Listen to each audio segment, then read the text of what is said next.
घरी जाऊन त्याच्या घरच्या पोरांना रुमाल टाकणं की बा तो प्रवेश झाला आता.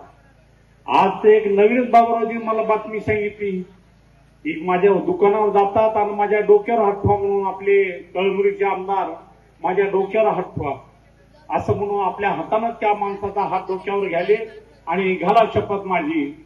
अरे तुझी तो वाट पाहिजेत लोक कवा जातोस म्हणून. कारण या हिंगोली शहराला लागलेला कलंक मित्र. या हिंगोली शहरात जुगाराच्या नाव नव्हतं, मटक्याचं नाव नव्हतं, हिंगोली शहरात रेती माफिया नव्हते.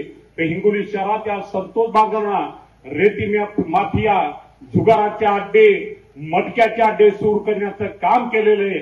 त्याला जर चाप बसवायचा असेल या निवडणुकीत त्यांना त्यांची जागा दाखवण्याचं काम आमच्या मतदार बांधवांनी करावं अशी विनंती करण्यासाठी आम्ही इथं आलो. मित्र, संतोष बांगर या भागात आल्यानंतर त्याला एकच प्रश्न विचारा.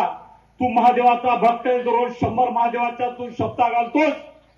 तू शेताला पाणी 2 इंची सिद्धेश्वर आणि हिंगोलीच्या मधून येणारी आमची पाईपलाईन, या पाईपलाईन